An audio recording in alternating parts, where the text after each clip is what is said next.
Yes. Good evening, everyone.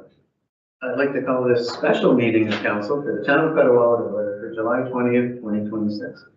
Welcome to members of council, members of staff, and all of our special guests we have with us here this evening.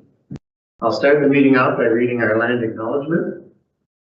We acknowledge that the town of Petawawa was incorporated on the traditional, unceded, and unsurrendered Algonquin and Anishinaabe territory in 1865. Just 8 years before Reserve number 39 was established at Golden Lake.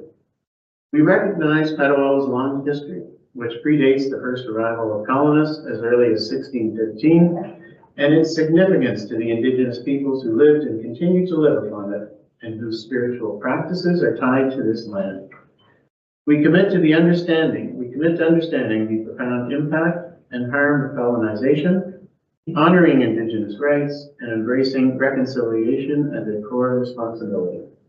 We further commit to honoring the reconciliation process by learning about the 7 grandfather teachings of love, respect, bravery, truth, honesty, humility, and wisdom, and applying these lessons to our stewardship of this land.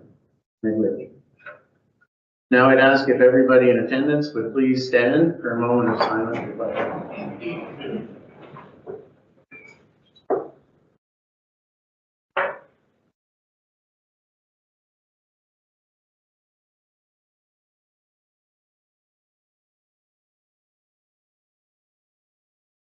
Thank you very much.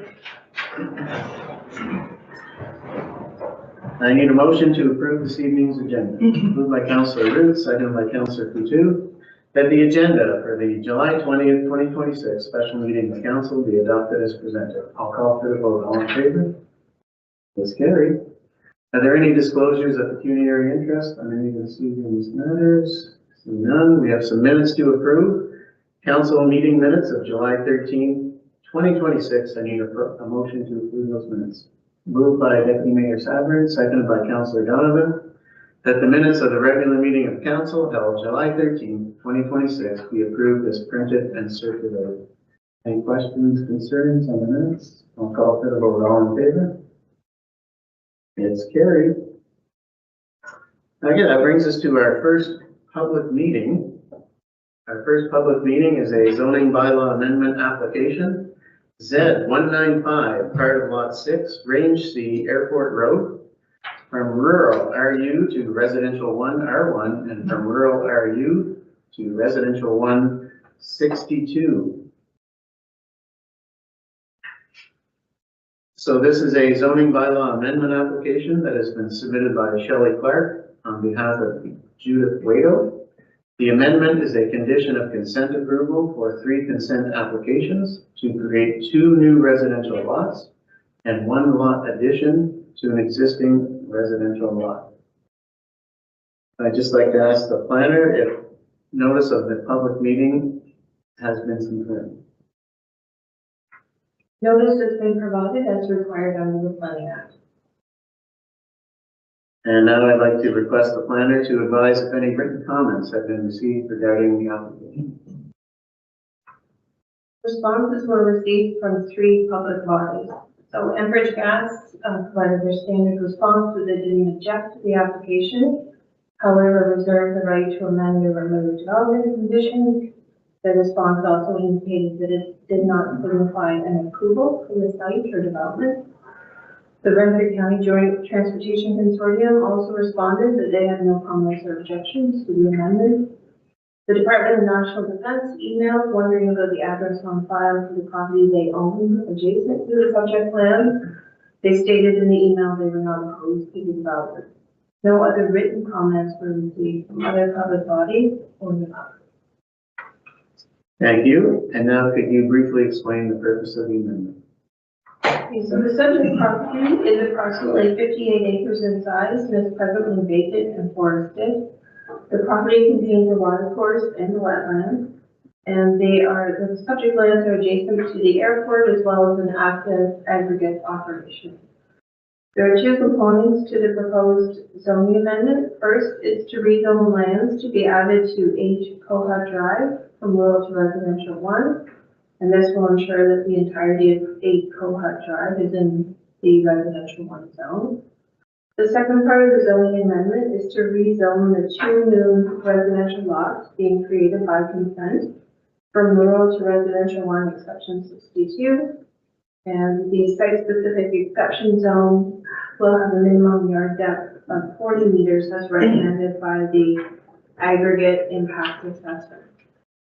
A noise study, a scoped environmental impact study, and an aggregate assessment were all submitted in support of the application. Thank you. Is the applicant present, and do they wish to make any opening comments to explain their support of the application? Shelley Clark, the agent for the owner, and JP2G staff are present and available to address any comments or questions. And could you please explain the appeal process? There is a 20-day appeal period for this application. However, recent changes to the Planning Act have altered the appeal rights. Zoning bylaw amendments may be appealed only by specified persons, public bodies, and the registered owner of any land to which the amendment may apply. Members of the public generally, including adjacent landowners and ratepayer groups, do not fall within the definition of a specified person or a public body, and are therefore not entitled to appeal the municipality's approval of the bylaw. Individuals may, however, speak to the application during this meeting so that council can consider their comments in advance of deciding upon the proposed amendment. Thank you. And is there anybody in the audience this evening that wishes to comment on the application by addressing the council this evening? I see none. Oh, sorry. Please come forward. Maybe if you sit right beside Melanie there, you can grab the mic. And then just state your name for the... It's Blaine Bickey. I wrote a letter into the Renfrew County about it. I asked some questions and I really didn't get them answered. So I want to just I'll just read from the Renfrew County report that the letter with the town of Petawawa official plans for cumulative severances from the property, future access and development, yada yada yada. The correspondence also requests clarification regarding the retained land use designation access arrangements, and whether the restrictions will be placed on the proposed lot to prevent future severances. I just, as far as the last part is, the lots are inconsistent with the size of the existing severances. There's 11 already been taken off this property. They are 4 acres, or approximately 4 acres, the new lots. It might just be nothing, but it just seems odd that there's such a large lot could be severed again, so consent on consent. And in that manner, avoiding the plan of subdivision. That's just, might be nothing, but it's just, it's there. The other issues are the retained land use. I'd like to know what the future land use is for the retained parcel. And I'd like to know if I can get an answer.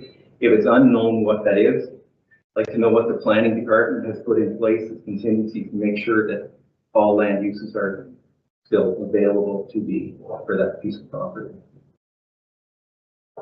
Okay, thanks for your questions. Melanie, can you provide an answer? So I think some of these questions were, Mr. Benson maybe had provided them to the county as part of the severance process. So the county is the body that approves severances.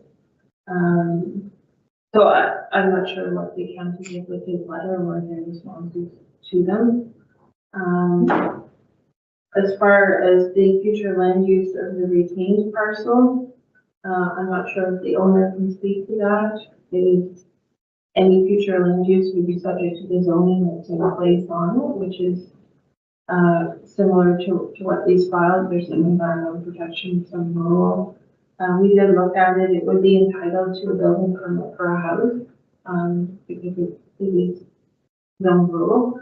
That was discussed with GPTG when they wrote the EIS report. So we did also ask what is the impact of all these reports on the retained? We need to do some kind of special zoning on the retained, and the biologist was happy with the zoning in place and the other zoning provisions in the bylaw. Thank you, Melanie. Does that No, satisfy your questions? no, no. You have further questions? Yeah, I'd like to go on that. The Press retained, the button. oh, sorry. Okay, the retained portion, just common sense says that it's not going to be gravel pit. The Brentford County report says that chances of that are going to be limited to slim to none. So just knowing from that, it's going to be either residential subdivision or a light industrial commercial property. This might not happen for 50 years, but that's why the planning process is here, is to make sure that these things are taken care of and planned for. So knowing that, the access is what I have a real serious problem with.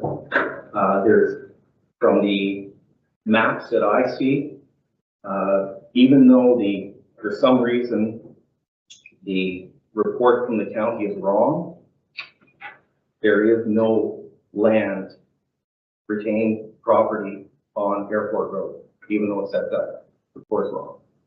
There's none. So there's no access, no road allowance that's been set forth, nothing onto Airport Road for this area.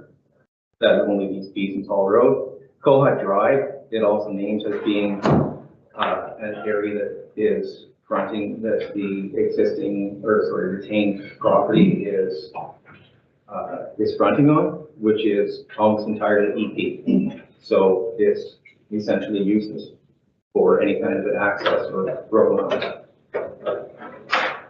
Any new construction or development there, you would then have to go on to Beeson-Tall Road. Beeson-Tall Road is not a tertiary road, it's a collector road. It is becoming the main road along the Dorn Road to get into Petawawa. It's not desired to be clogged up with and hamper traffic with two entrances and stuff like this. There needs to be an entrance onto Airport Road at the south end of this property. It's just common sense with what it is. And it needs to happen. This should be thrown back to the county until it's done. I'm not actually opposed to the lots, but I want properly planned and access done so that this is for the future, that it's done right. That's the bottom line. Okay, thanks for your comments. It looks like Anthony from JPTG would like to weigh in. Go ahead, Anthony. Thank you very much, Mr. Mayor. Again, for the record, Anthony Homick, I'm the manager of the planning team at GP2G and a senior planner as well. Yeah, just don't have any prepared remarks, but just felt compelled to address some of these comments that have come forward, particularly with respect to access that we're hearing about right now. The access would have been looked at in detail through the severance process, and as you've heard, the severance has already been approved by the county. So I don't believe there's significant value in revisiting that. There are two access points that will remain to the Beeson-Tall Road. So there is access for the future if something ever is to develop on this property.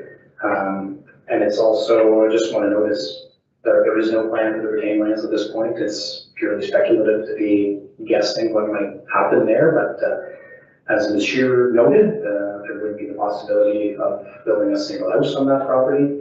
And there could be other ideas explored in the future, but there's no plans for that future lot, or the retained lands rather. With respect to the suggestion of potentially circumventing the subdivision process, there were a significant amount of studies that were submitted for a two lot severance proposal. As noted, there was a detailed environmental impact study done. There was an aggregate impact study done. So there's been a lot of thought put into this application. Just wanted to make a couple of those comments for council here this evening. So I don't know if there's any other questions, but happy to answer them. Okay, so maybe we'll leave it there just in case there are some other questions. Mine, you have a comment? I want to comment on that, on the access on Beatonhall Road. The access on Beatonhall Road is not, is not an acceptable access. Two accesses on there because in any emergency situation in the future, both those accesses can be blocked by, and nobody can, if there is any other further development on that property, those two accesses can be blocked with one incident. There's not a problem with them both being and having no means of escape for anybody or anything else on that property as that property is developed. I'm not talking about building a house on it. I'm talking 50 years in the future. We all know that Petawawa is growing. We all know that there's housing going on. And we all know that there's industrial going on. To think that this is just going to be a one house piece of property is naive. It's very naive. This land is going to get developed.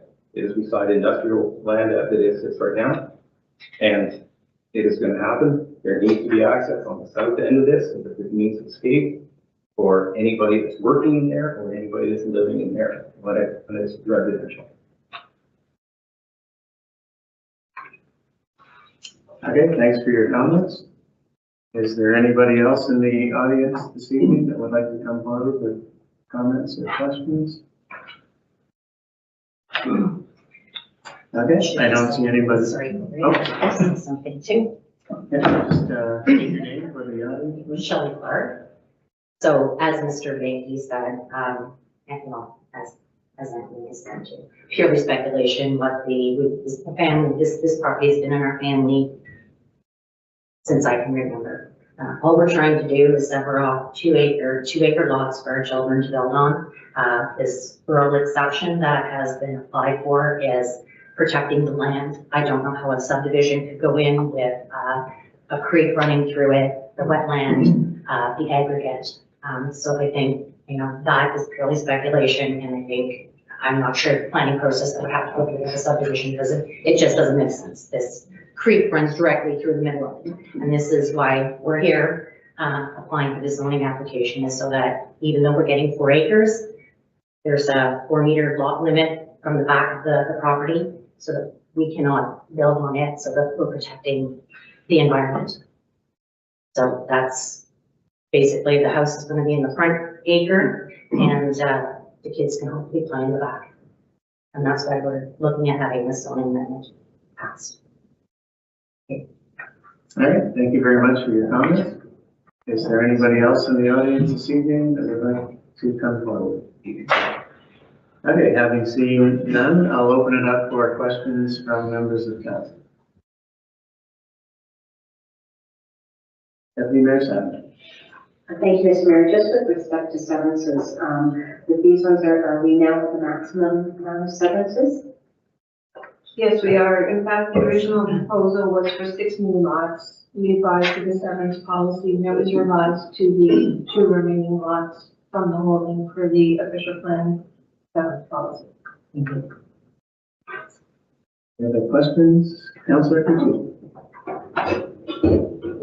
Thank you, Mayor Circus, and thank you very much to staff who responded to a lot of the questions I asked earlier today. I really appreciate how hard staff work to help council feel informed for making decisions. So maybe I'll turn to one of the questions. Melanie, you mentioned you would get confirmation on potentially what will the residential buildings be constructed with? So the response we got from JP2G was that the wildfire checklist was completed. There were no questions missed. So the answers to some of the questions have 0 points, but that is the answer to the question that they weren't omitted. Okay, so I can infer from that application that they will be built with rated stakes, ULC rated stakes, asphalt, metal tile, non-combustible material, etc. But I'm just wondering, could that be part of the development agreement then? Because I know now the wording that's been suggested is just people have a consideration of instead of sort of the shall. I'm wondering if that wording could be adjusted. It's certainly something we can talk about them as we work on the development agreement. They're still being drafted. And Anthony on might want to respond on that. go ahead, Anthony. Yes, thank you, Mr. Mayor. You're gonna press your button. Oh, it was on. Sorry, through you, Mr. Mayor. I got it. Yeah, just to sort of reiterate what my colleague Catherine had sent through to Melanie this afternoon, that the homes will be built with non-combustible materials and following conventional building code standards. What we do, this is certainly not common or not uncommon across Renfrew County. Obviously, we've got a lot of trees here. We've got a lot of trees in Petawawa. We've got a lot of pine trees in Petawawa. So what we do is we provide the clients with the wildland fire smart guiding document, it's called, fire smart prevention check, something like that, with guidance to homeowners on how to mitigate and prevent risk of wildfire. So I think there's plenty of opportunity to ensure that wildland fire is adequately protected from. I don't necessarily, it wouldn't be my preference to put it into a development agreement, stipulating the materials that are required. You know, I wouldn't want to say that it needs to be brick if there's a suitable siding product. You can get very detailed and into the weeds in the development agreement. I just think there is some common sense. Everyone knows that we're in a pine forest and that you're going to have to clear a suitable building envelope to accommodate a house. And so when you do that, you just clear a little bit wider to a little bit further away from your home to mitigate against the fire. So that answers the question. Thank you, Anthony. Further questions? Councillor Kudin? Thank you, Mr. I will warn you, I have a few more questions. Just to follow up on that, just my concern is that in the alternative, so if these buildings are built with standard materials, looking at that wildland fire assessment, the assessment is now extreme. So that's why I'm interested in having what's represented in that assessment somewhere that's binding. So down the road, building changes hands, someone wants to build a new building, it's required now, or a granny suite. They understand that that building needs to be in that same precautionary zone of using that material and not just add someone's discretion. So again, just representing what was in the wildlife assessment, is that appropriate language that could find its way into the development agreement? Anthony, you'd like to handle this one? Sure, through you, Mr. Mayor. I think as Melanie mentioned, we can certainly talk about that in the process of negotiating the languages in the development agreement. So I think your point's well taken. I appreciate it, and we can certainly work with staff to see if there's appropriate language we can use. Further? No. Thank you. I really appreciate hearing from the applicant about the intention to protect the environment. It's clearly a very special property. It's part of natural heritage feature. So I had some questions about that natural heritage feature designation. I unfortunately only got the handbook earlier in the day, so I haven't had a chance to review it in detail, but I just had a few questions. I noted there was some map here talking about the acreage of the forest. So I just wanted to get some understanding on that. This forest is part of a larger forest. I think it's 60 hectares, and that forest is a significant woodland. Am I right? If that's true? Through you, Mr. Mayor, I believe so. I'll try and answer the biology questions to the best of my abilities, and if I can't, we will certainly endeavor to get answers back to you. Unfortunately, Brianna couldn't be here this evening, but we can certainly get those answers back to you. But I believe if your math is right, I'll certainly take your word for it. This is just straight from the, oh, sorry, Gary. Yeah, go ahead. I'm not used to reading. That's just straight from the report. Yeah. I just wanted to make sure I was understanding that, because I'm looking at this handbook that the province has prepared on natural heritage features, natural heritage policies. Reading from it 2.11, natural features and areas shall be protected for the long term. And then we look at what kind of area we're looking at, and it's a significant woodland. So development and site alteration shall not be permitted insignificant woodlands unless it has been demonstrated that there will be no negative impacts on their natural features or their ecological functions. And that's the part where I got stuck, because it was identified straight in the report that this area of woods has an ecological function. And then looking at the mitigation measures that were proposed, they're obviously proposed because they're required. So I'm just stuck on that conclusion that there will be no negative impacts. It seems like there will. So if I could hear more on that subject, that'd be great. For you, Mr. Mayor. Again, not being a biologist, I believe, as you correctly pointed out, the conclusions of the biologist was that there will be no negative impacts from the development of 2 homes here. And I think it's the balance of the scale of development that's proposed on these lots and the size of the lots themselves at around 4 acres. And together with all of the retained land that remains and will remain in a natural state, at least for now. Obviously, as I said, there's no development proposed. So the conclusions of the biologist is that the forested area is going to stay healthy enough and will still maintain its ecological functions despite the construction of 2 new houses, which is a fairly limited level of development on properties this large.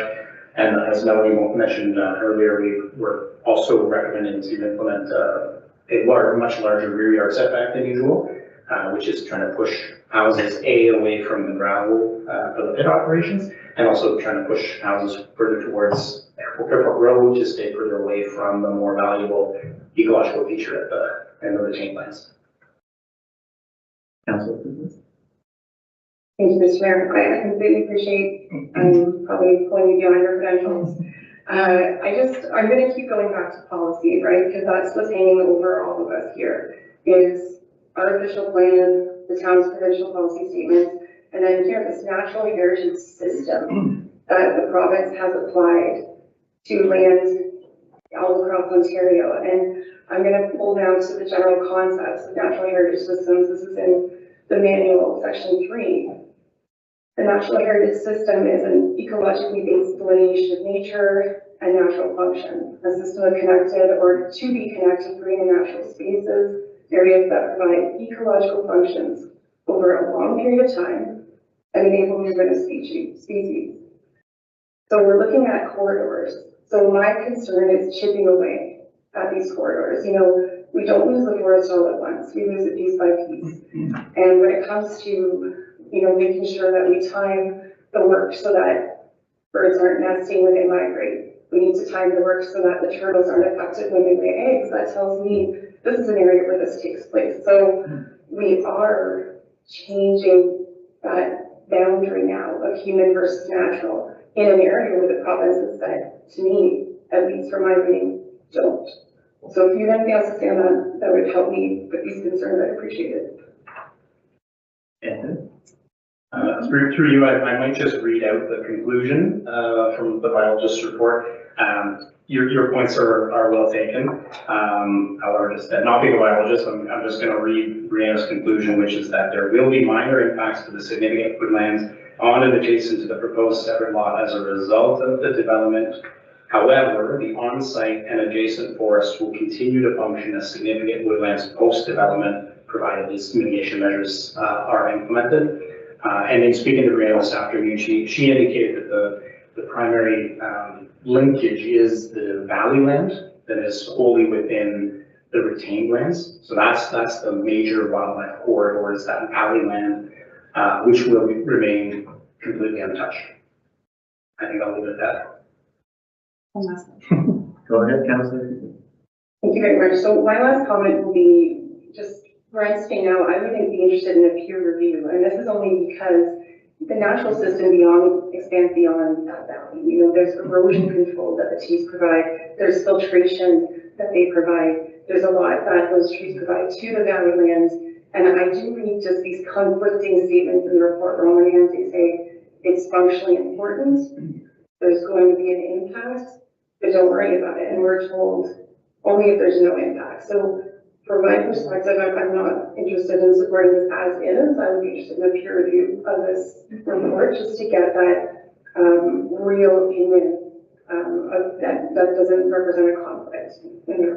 And that's my last comment. Thank you, Gary. Thank you. Any other questions or comments from members of council? Okay, so thanks everybody for all of your input, and thanks to the members of the public for coming here this evening and making sure that your voices were heard.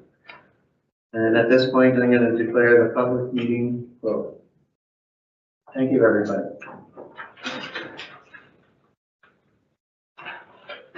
Should we do a thing this for people? Sure. That is. We'll go on to our next public meeting. The next public meeting is about zoning bylaw amendment application, Z 196, Lot 7, Registered Plan 547, Carla and Stephen Streets, from Residential 1 R1 to Residential 1 Exception 63. So this zone, did I open it? I will officially open this public meeting. This public meeting is about a zoning bylaw amendment application that has been submitted by JP2G Consultants Incorporated on behalf of Todd Clark. The amendment is a condition of consent approval for 2 consent applications to create 2 new residential lots on Carl Street. I request that the planner confirm notice of the public meeting. Notice has been provided as required under the Planning Act. Thank you. And now if I could request the planner to advise if any written comments have been received regarding the application. Responses were received from 2 public bodies. Enbridge Gas provided their standard response that they didn't object to the application, however, reserve the right to amend or remove development conditions. Their response also indicated it didn't signify an approval for the site or development on the site. The Rankin County Joint Transportation Consortium also responded. There are no comments or objections to the amendment. No other written comments were received from either other public bodies that were covered. Thank you, Melanie. Could you briefly explain the purpose of the amendment? The subject property is located on the northwest corner of Carla and Stephen Streets. It is 1.02 acres in size and is currently forested. The land will be serviced by partial services, i.e. municipal water and private septic. There are 2 consent applications that have been provisionally approved by the County of Brantford to subdivide this property into 3 lots, so 2 separate lots and 1 retained. The purpose of the rezoning application is to reduce the minimum lot area requirement from 1,400 square meters to 1,360 square meters. The proposed reduction is supported by a scoped nitrate impact assessment. Thank you.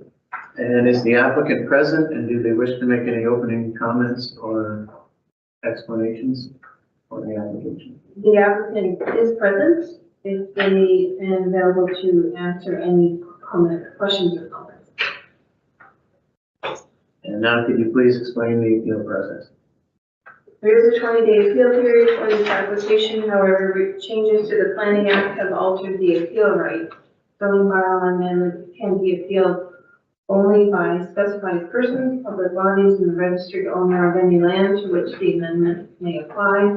Members of the public generally, including adjacent landowners and ratepayer groups, do not fall within the definition of a specified person or public body and are therefore not entitled to appeal a municipality's approval of the bylaw. Individuals may, however, speak to the application during this meeting so that council may consider their comments in advance of deciding upon the proposed amendment. Thank you. Is there anyone in the audience this evening that would like to come forward and make comments on the application? Seeing none, I'll open it up to members of council for questions or comments. Okay. Seeing no questions, then I will now declare the public meeting closed. Thank you, Melanie. And we'll move on from there to bylaws. First up, we have bylaw 1843/26, being a bylaw to amend bylaw 1608/23, being a bylaw to authorize the execution of an agreement with the Ontario Society for the Prevention of Cruelty to Animals for the provision of animal shelter facilities, care, and other related essential services. I need a motion for the first and second reading.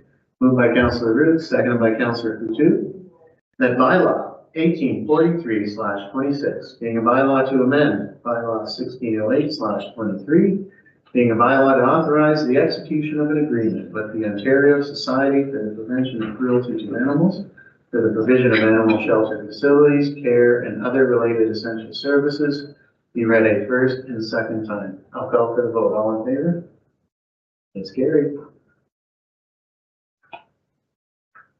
Corporation of the Town of Petawawa, bylaw 1843/26, being a bylaw to amend bylaw 1608/23, being a bylaw to authorize the execution of an agreement with the Ontario Society for the Prevention of Cruelty to Animals for the provision of animal shelter facilities, care, and other related essential services, be read first and second time, this 20th day of July, 2026.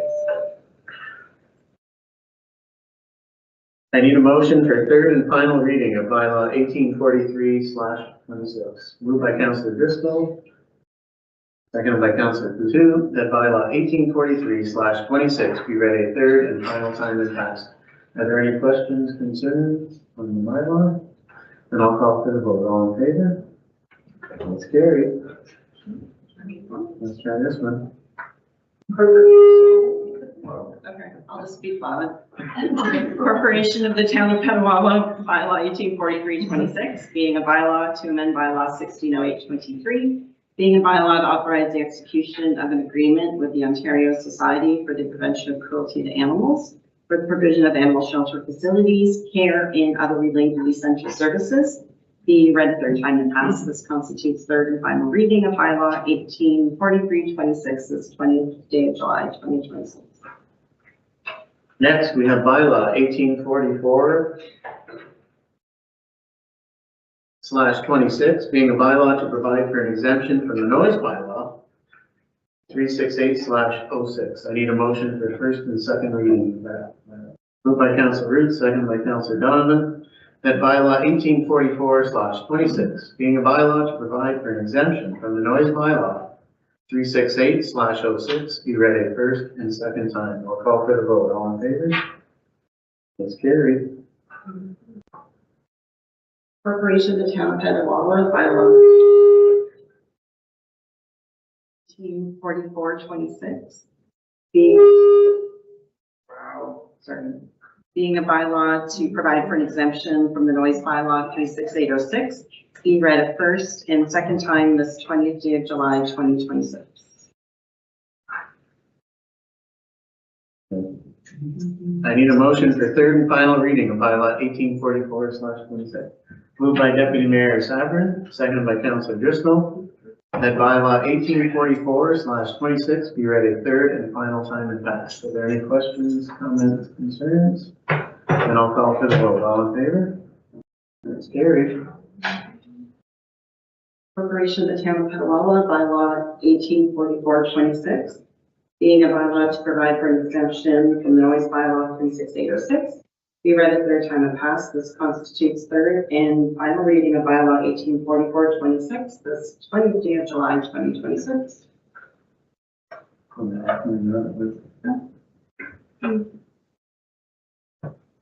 Okay, next we'll go to staff reports.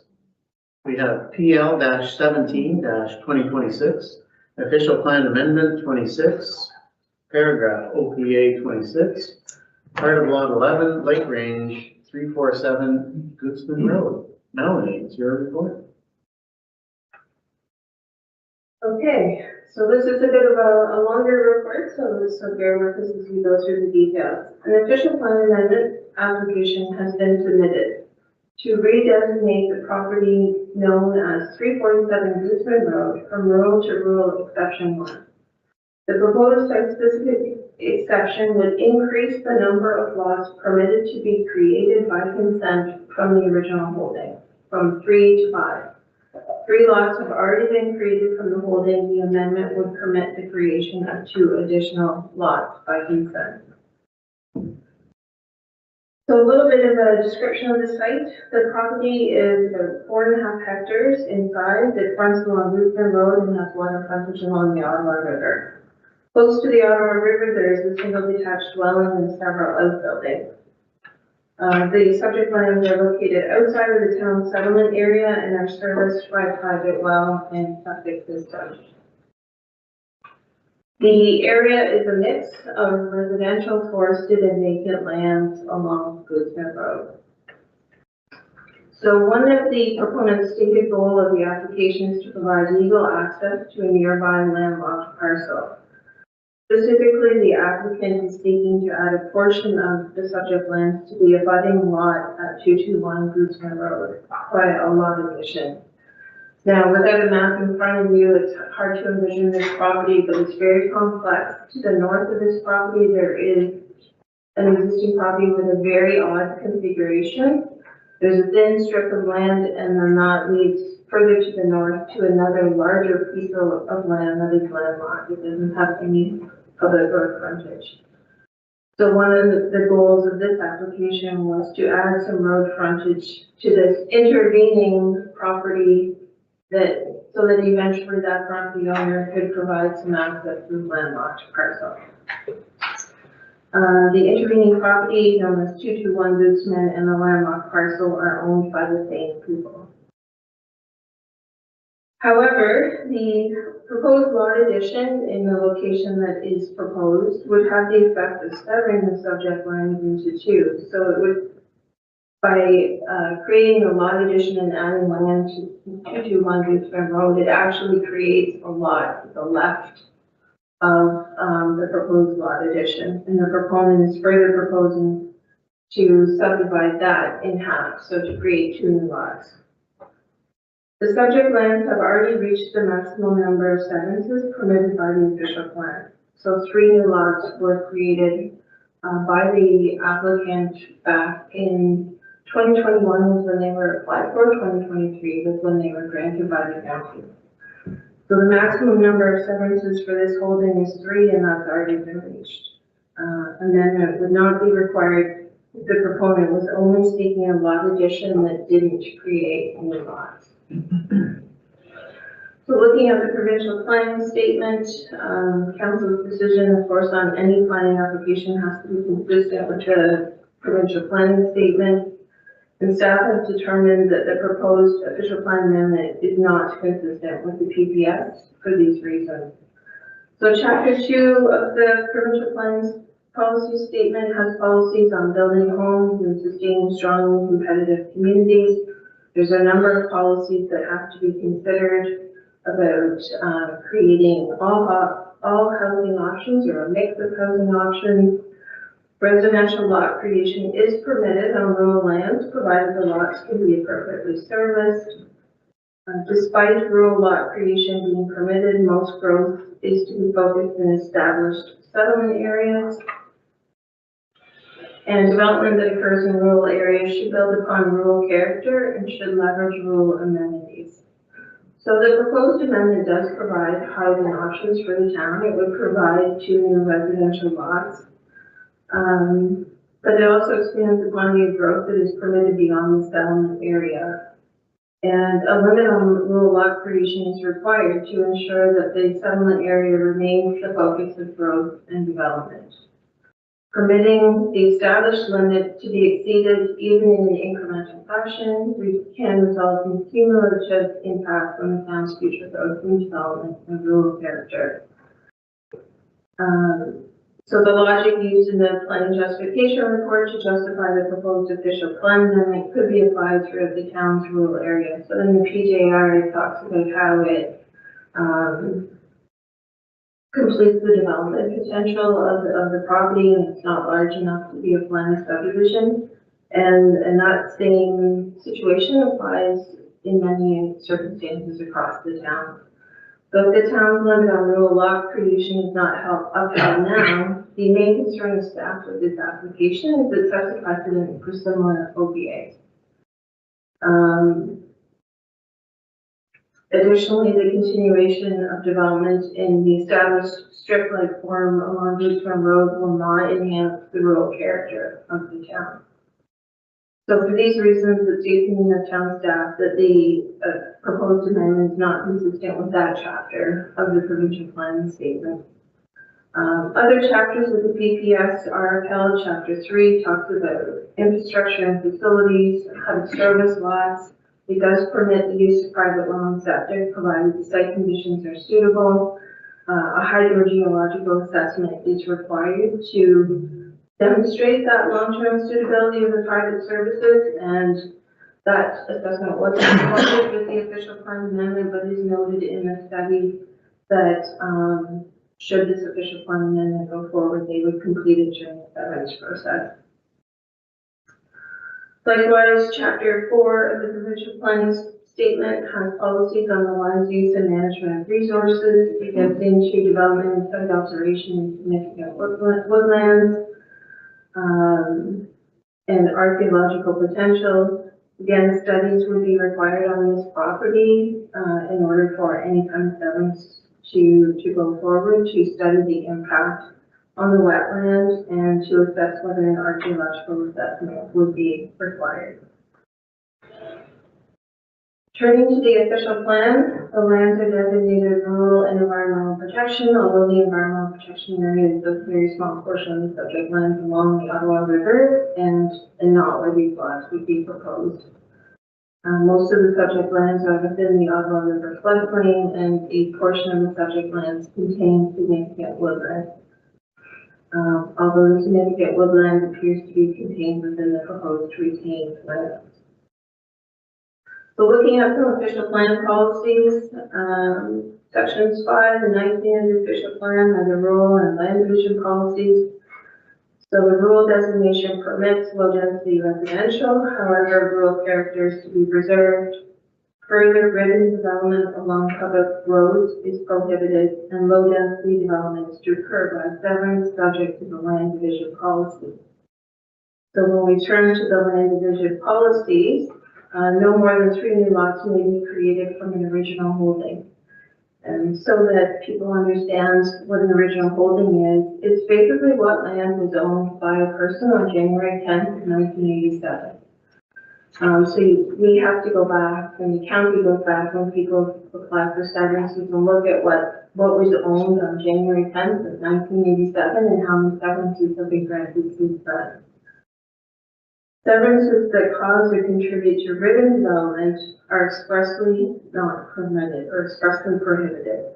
And ribbon development is defined as unnecessary or undesirable extension of development in ribbon or strip-like manner along existing roads, which may cause undue financial burden for the provision of services, or which otherwise does not facilitate proper and orderly development of the town. So we have a policy in our official plan that's a bit different than some other municipalities, that if the original holding was greater than 25 hectares, 3 additional consents can be considered. So it is the intent of the official plan. In this case, the original holding is not 25 hectares. So the intent of the official plan is to permit residential lot creation in the rural designation, but only to the extent permitted by the town's severance policy, and not in a manner that causes or contributes to strict development or negatively impacts rural character. So the purpose of these policies is to preserve the rural areas of the town and instead focus development within the settlement area per provincial direction. If a limit to residential lot creation in the rural designation is not adhered to, the limit becomes purposeless. Precedent will be set for others to come forward with amendments to get more severances. The argument that Goodson Road is a short road constrained by the river and the subdivisions along Sally Street and Country Lane is the case for many municipal roads in the town, including Sac, Radke, River Drive, Bristol Road. They're all very similar to Goodson Road. The original holding for the subject property is not greater than 25 hectares and therefore does not qualify for additional severances. According to the county, the original holding in this case is 11 hectares, less than half of the 25 hectare threshold.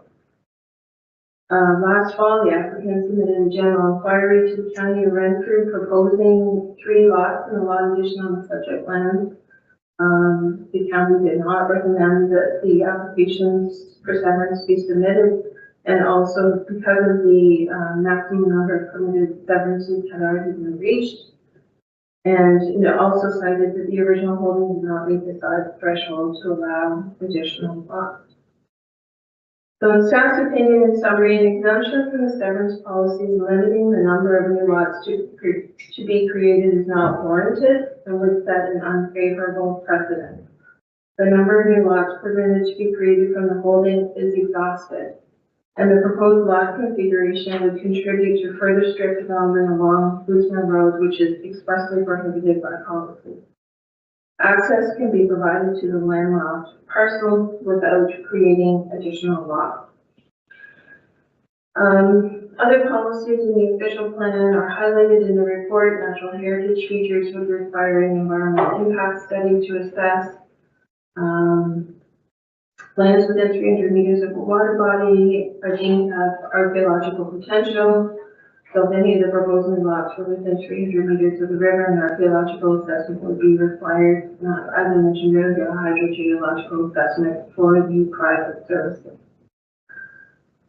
To conclude, it's staff's opinion the proposed official plan is not consistent with the provincial planning statement and does not conform to the general purpose and intent of the town's official plan. Staff recommends that council refuse the application without a public meeting pursuant to section 22(3) of the Planning Act. So that section of the Planning Act allows council to refuse the application and not have a public meeting.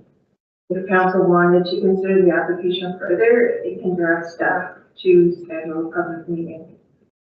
So under financial implications, I just noted that if council refuses the application and the applicant chooses to appeal, there would be some cost for the OLT. So basically what I'm looking for from council tonight, if we go back to the recommendation of the report, is that council refuses to adopt official plan amendment 26, or that council directs staff to schedule a public meeting to further consider the application. Thank you, Melanie. Can I just for clarification, I'd just like to ask about the definition of original holding. Because right now we're calling the original holding the land owned by the applicant. But if we went back far enough, the original holding would have been a 100-acre lot, which, you know, has houses severed off it. So when we talk about the original holding, how do we determine what the original holding was? Was it the original 100 acres that would be eligible for more severances on it? Or like, when do we decide, okay, this is the date that this is the original? This is what I'm trying to ask.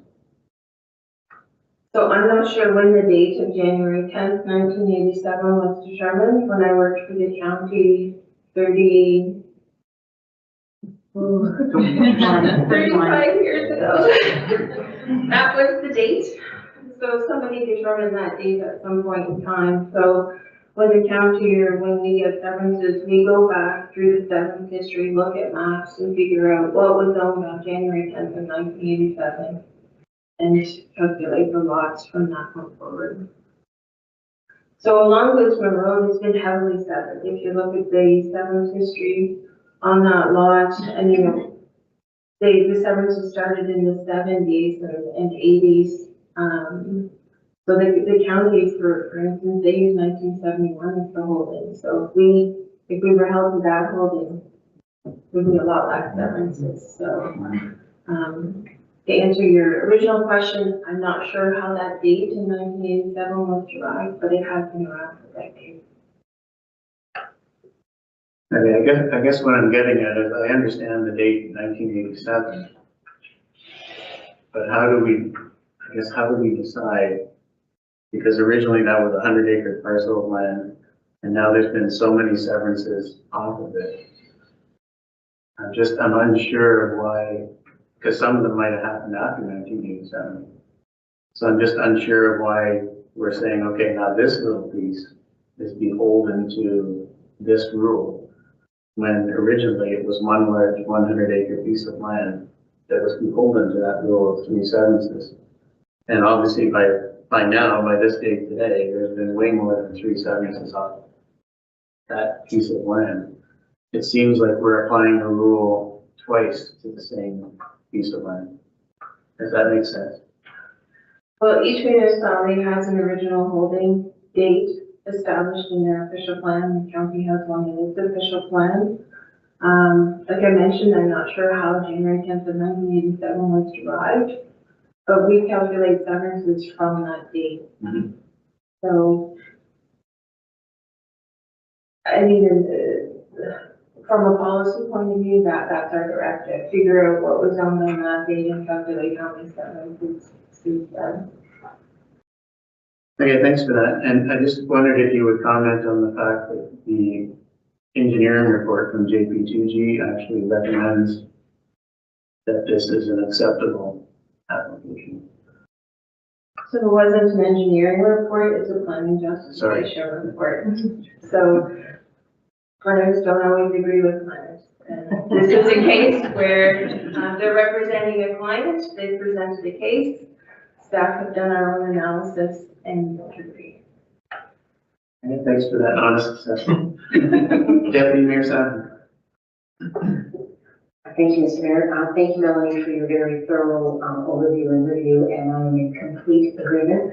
I think if we start down this type of a path, we will be setting a precedent that is inappropriate. Since I've been sitting around this table in 2006, we have never, ever made an exception, and I think it would be irresponsible to do so now. Thank you. Councilor Ruth. Thank you, Mr. Mayor. I totally agree with the Deputy Mayor. I don't think that we should circumvent their policies. I think we're just setting ourselves up here. I'm also very concerned about the flood line running through that property and that whole area down there. So I definitely support what you're saying. Other questions? Councilor Driscoll. Thank you, Mr. Mayor. Thank you, Melanie, for your report. Obviously, I understand the justification you're bringing with it. Is this something that we can look at with the date of 1987? Is that an our rule or is that the provincial rule? Because what I say, a lot has changed in 40 years. We are limiting ourselves on developable area because we only have so much service land. So now we're turning to only being able to build subdivisions where it would be nicer to be able to sever off some more lots on rural areas to spread out a little bit more and not essentially cut every tree in a 100-acre block and put up 400 homes, which I understand on this aspect why you're recommending it doesn't happen, but and you don't want to set a precedent, but going forward in the future, is something that we can look at that we can allow more. Is that being flexible or? When we do an official plan review, that is the time to kind of look at a policy like that. So I wasn't here when the official plan was updated in 2024, but when the next 5-year review comes up, it is something that we could look at. The province also, in the past, has had various directives around severances also in general. So, you know, like I say, when the official plan comes up for review again, it's something. Further questions or comments? Okay, I'd just like to make a couple of comments. In terms of precedents being set, I think if you drive around the town of Petawawa, the precedent has been set. We are definitely a town that is a ribbon development. I live in a house that's a ribbon development. I know many of us, others also live in houses that are part of a ribbon development. We discussed today 2 severances off a lot on Airport Road that already has 10 lots severed off it. And we're discussing 2 more lots severed off that. And I know that's a little bit different case because it's a larger piece of land. But if you drive down Airport Road, Beazenton Road, Murphy Road, Black Bay Road, Radke Road, all of these roads are ribbon developments. And I know that there's standards and sizes and things that are set out, but what we're asking for here is an amendment to some of those rules. If you drive down any of those streets, you'll notice that lots have been sold and houses are being built on them. Right now on Dorn Road, there's 3 or 4 new homes going up on lots. Rance Road, there's 3 more homes going up on Rance Road. All of these roads would be considered rural roads, and any of these homes that are being built on it would be considered adding to the urban development of the town of Petawawa. So what Councillor Driscoll said is we have reached the maximum limit in this town in terms of serviceable land. Like our sewer lines have only run so far, and right now our water lines have only run so far. There is, however, the opportunity for us as a municipality to spend a lot of money, millions of dollars, to extend these water and sewer lines, which is outside of the range right now of our taxpayers' comfort zone, I would say. So if we have reached the maximum and there's nowhere else for us to put subdivisions other than ones that are unserviced, so they would be on well or septic, why are we limiting developers to adding additional lots along our rural roads? Every new home that's built in the town of Petawawa adds to our tax base. It brings new people to our town. It adds population to our town. And every new home that is built adds to our tax base. So I know there's concern here that we're setting a precedent. And I know you could talk about Goodsman Road being a dead-end road.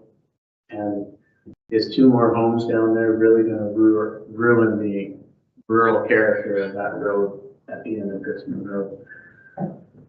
My concern is that if we say no to this, that we are setting a precedent that we're going to say no to everybody in years to come.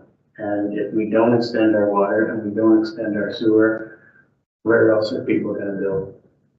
We've seen how long it takes to put a subdivision in the town of Petawawa. I've been on this council for 12 years and we've been discussing the same rural subdivisions for that entire period of time. It takes forever to cut through the red tape, and it's a big risk for developers to put a 70 home development or 100 home development or a 30 home subdivision where you need a well and you need septic systems. So I'm concerned on the other side that if we set a precedent and keep saying no to everybody, that no, you can't have a lot here, you can't have a lot here, where is everybody going to build in the town of Petawawa? And when they soon discover that there's nowhere to build, or they're going to go to other nearby communities. And that's not what we want here in the town of Petawawa. We want them to come here. We want homes to be built here. We want to add to our tax base.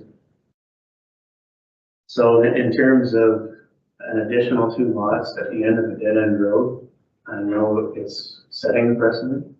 I know it's an amendment to our official plan. But I just think we have to look at the bigger picture in terms of where do we go from here in the next 10, 20, 40, 50 years in the town of Petawawa when we run out of places to build. Councillor Coogan. Thank you, Mr. I think what your comments brought to mind was what Melanie said about the financial burden of provision of services if we continue down that route. So I think we will eventually have to grapple with extending our sewer, extending our water. That's part of growth. We can't commit ourselves to ribbon development, degrading the rural character of our town just because we feel helpless. I think there are a lot of options that are coming online too for housing that will take some of the pressure off of the base doing the subdivisions that are coming online. So for me, what's key is not that people are developing on lots. That's going to happen. And you're right, urban development happens, but we're trying to limit urban development and not erode the precedent that, as Mayor Sabrin or Deputy Mayor Sabrin has said for years. Sorry for promotion.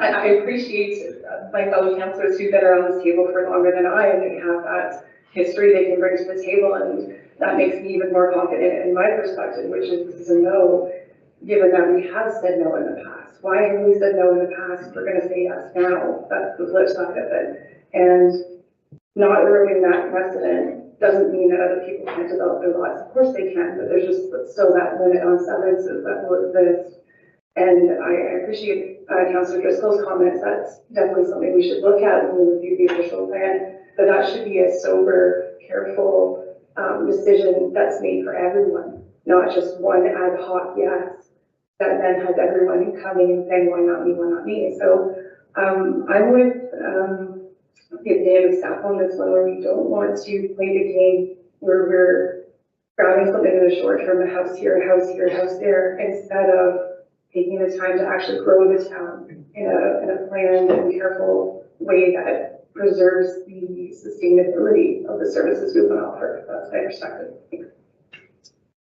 Thanks for that. I guess what I want to say is, I don't want to get technical here, but we have said yes in the past. If you look at all of these 100-acre lots, we have said yes to more than 3 houses. And I know that this is smaller than those lots, but in the past, maybe it was before 1987, some of them were after 1987, but a lot of these lots in Petawawa along these rural roads have more than 3 sevenths. So there has been an allowance made because those lots were of a large enough size. So the question here is, this is a lot that's a smaller size, and it applies to a different set of rules. But I guess the question that I had for Melanie earlier was, there was a time that this area on Biscayne Road was a 100-acre lot that had a rule that you could only sever 3 lots. And then and more lots would eventually sever off this, and one of them was this 11-acre lot. I don't think this water. 11 hectares 11 hectares. is for this property. Yeah, 11 hectares. And in terms of protecting the rural character of Petawawa, I'm a proponent of that. I always want Petawawa to retain its small town feel. We have an urban area in Petawawa, and we're developing that. And you're right, the garrison is going to put some homes in our urban area. But there are a lot of people who want to come to the town of Petawawa who don't want to live in the urban area. And if we shut them out of, you can't build here, you can't build here, then eventually there are going to be no rural lots in the town for people to come and build on, and they will go work elsewhere. Deputy Mayor Sen. Thank you, Mr. Mayor. The entire town of Petawawa was once one lot. So the line in the sand has been drawn, which is 1987, excuse me, and that's the place that we come to when we make our decisions. Councillor Driscoll's question is a good one. When the time that we come up with revisiting that, that is, has been answered, and I think those are our marching orders. Again, I'm with Councillor Coutu. I want to see us do a thoughtful, careful, planned decision-making process, and this doesn't pass the litmus test for me. So I'm prepared to put a motion forward to support staff's recommendation. Thank you, Mr. Chair. Thank you. Any other questions or comments from members of council? Go ahead, Melanie. I just wanted to add the waiver file that we, had a public meeting for earlier. They applied for 16 lots. And we said, no, the policy is 3, plus they had a large enough holding to have the additional 3. So they had to scale back their application to only apply for 2 more lots. The urban development we see around town is from in my opinion, is a liberal governance policy. I mentioned a lot of the county has 1971 as the original holding date. Ours is 87, so there's 16 years of severances there that don't count. So we're already, I'd say, set up to permit more rural severances than other municipalities. Some of them don't have this, be over 25 hectares. I don't know where the 25 hectares was derived from. But even if the holding was over that size, the criteria is always that urban development is not permitted. And this is urban development. It's not like there's a lot, and we're just filling in a blank space in between them. It's extending urban development. So the size of the holding is one thing, but the character of the development, extending urban development is another. The last comment I wanted to make is the cumulative impacts of wells and septic. With the last 72 along Richmond Road, property owner came forward saying that since lots have been developed, they've noticed a decrease in their well supply and pressure. We've had meetings with the Ministry of Environment recently that a lot of the reports that we're seeing say, yes, this will work with advanced treatment with nitrate reducing technology. MOE is not seeing the nitrate reducing technology work as effectively as the manufacturers of the systems are suggesting.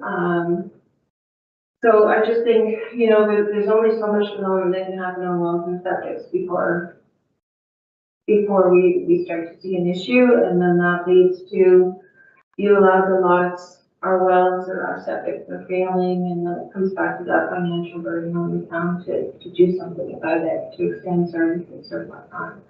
I just wanted to pass on those recent conversations we've had with MOE about impacts of servicing. Yes, there's some new technology out there, but it's not working in their opinion as well as the manufacturers suggest. And yeah, I just wanted to remind the people that we have people come forward all the time. The county and the town say this is the severance policy, and they go away and have to amend their hopes and expectations. Thank you, Melanie. Any other questions or comments?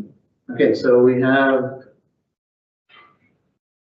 a motion on the floor from Deputy Mayor Savard that council refuses to adopt official plan amendment 26. Do I have a second? So moved by Deputy Mayor Savard, the council refuses to adopt, moved by Deputy Mayor Savard, seconded by Councilor Ruth. The council refuses to adopt official plan amendment 26. Questions or comments? I'll call for the vote. All in favor? Opposed? It is carried. Thank you, Melanie, for all of your work on that and all of your answering the questions. Okay, next we have PW-21-2026. Award of tender, PW-17-2026, sewage treatment plant boiler replacement. Chris, you are up. Thank you, Mayor Service. Good evening, members of council. All right, staff are requesting that council approves the award of tender PW-17-2026, sewage treatment plant boiler replacement to the lowest bidder being Black & McDonald Limited in the amount of $402,900 plus HST. This tender was prepared and advertised on our website and social media pages. 4 general contractors picked up tender documents, and 2 bids were received on the closing date of July 7, 2026 at 2 p.m. The bids are summarized in the chart for your reports. The scope of work for this project includes the full removal of the existing 2 combination natural gas and digester fed gas-fired boilers, and the installation and commissioning of 2 new combination natural gas and digester gas-fired boilers. The new boilers were purchased by the town previous to this report, and the project includes all required mechanical, electrical, and structural modifications as noted on the contract documents. So as far as financial implication, the estimated installation and commissioning budget for this project was $448,025, excluding HST, and was included in the approved 2026 budget. You also have the attached tender report from JP2G that outlines the bids being, both the bids were good. The completion date outlined by Black & McDonald on October 30th, 2026 aligns with our schedule. Fits in nicely as well. They did provide a previous project experience list, and it demonstrated that Black & McDonald has the ability to complete this project satisfactorily, as they have completed multiple projects like this one. So happy to take questions on the report. Questions on the report? Seeing none, I need a motion. Moved by Councilor Ruth, second by Councilor Driscoll, that council approves the award of tender PW-17-2026 sewage treatment plant boiler replacement to the lowest bidder being Black & McDonald Limited in the amount of $402,900 plus HST. I'll call for the vote. All in favor? It's carried. Well, that was an easy one. Thank you. I need a motion for the confirming bylaw. Moved by Councillor Coutu, seconded by Deputy Mayor Sabrin, that bylaw 1845/26 be read a first, second, and third time and passed. I'll call for the vote. All in favor? Carried. Corporation of the Town of Petawawa bylaw 1845/26, being a bylaw to confirm the proceedings of council at a special meeting held on July 20th, 2026, be read first, second, and third time and passed. This constitutes first, second, and third reading short of bylaw 1845/26, this 20th day of July, 2026. I need a motion to adjourn. Moved by Councillor Coutu, seconded by Councillor Driscoll, that the meeting adjourn to the call of the mayor. I'll call for the vote. All in favor? It's carried. Don't go anywhere. We have another meeting.